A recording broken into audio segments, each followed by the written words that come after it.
गोजोननि बिटिआरआव बिटिसि बिसायख'थिखौ लानानै दाङाबाजि जाबाय थानायखौ नुदों दा आथिखालाव बुंथिगिरि हिसाबै नोंथाङा मा बुङो?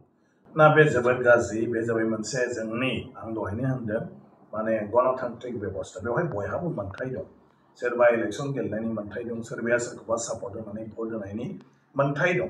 आरो आं सानो जे रायजो राजायाबो गासिबखौबो नायबिजिरनानै गावबा गावनो थांखि लागोन गावबा गावनो भट होगोन गतिके जायहा इलेक्सन गेलेदों जायहा राजखान्थि खालामदों गावनि थांखिफोरखौ रायजोनो बेखेवनानै होनो थाखाय केम्पेइन खालामगोन केम्पेइन खालामनांगौ गिदिंनांगौ बयबो पार्टियानो बे उदांस्रिबो दं आरो बेखौ खालामखानांगोन जिहेतु बिथांमोननो भट नांगौ थिग रायजोआबो बयनिबो बाथ्राखौ खोनासंनानैसो थांखि लागोन जे बे गासै राजखान्थि हान्जा आरो केन्डिडेटफोरनि गेजेराव सोरनो भट होनो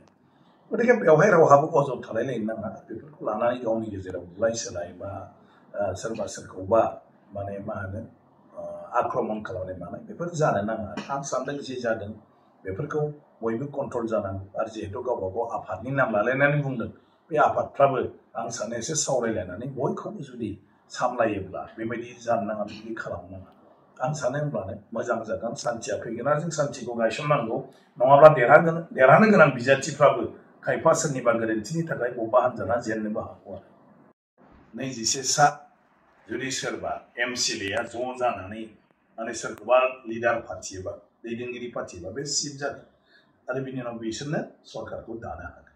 दा जोंनाव गुबै मोनथाम पार्टिनि हान्जा बाथ्राफोरखौ बयबो बुंलायबाय थादों बे जाहैबाय बिपिएफ इउपिपिएल आरो बिजेपि दा बे बेलायाव सोर बेसेबां मोनो आंथ' मोनसे बाथ्राखौ जोंनि आबहावाखौ नायनानै बुंबाय थादों रावबो खम नङा ओंखायनो बिजेपि इउपिपिएल बिपिएफआ दिनैनि दिनाव जिथाखौ मोनगोन बायदिखौ आं नुदों आरोखि अब्ला 10 बाखि थायो बे 10खौ जाय बांसिन मोनगोन आं होनदोंमोन बेनो सरकार दानायाव माने मा होनो फावखौ लागोन आरोखि मेन रलखौ लागोन जायखौ जों किं मेकार होननानै बुंबोदों दा बेखौ सोर मोनो बेथ' 22 तारिखनि बिसायख'थियावसो आसोल जिथु रायजोफ्रा भट होगोन बेजों मोनथिनो हागोन आरो सरकारनि बेलायाव आं होनदों जे दिनैहाय जिथु दुलाराय बर' फरायसाफोर बर'फ्रा बुंबाय थादों जे बर' खौसेयैनो बर'नि सरकार दानांगौ बर' पार्टिनि सरकार दानांगौ बे बेलायावबो खुनु असम्भब नङा जुदि इउपिपिएल बिपिएफजों गोरोबलायनानै जुदि दायो आं सानो मोननैजों गोरोबनानै 21 मासि जाहैनोबो हागौ आरो हारसिङैनो सोरबा मोनबाथ' बुंनांगौ जेबो गैया गतिके ओंखायनो आं बुंदों मा बिजेपिया जेसेखि मोना बे खोथा गैया जुदि इउपिपिएल बिपिएफआ मिलायो इउपिपिएल बिपिएफनिनो सरकार जानो हागोन बिजेपिया जुदि 21 मोनाब्ला 19 मोनब्लाबो 20 मोनब्लाबो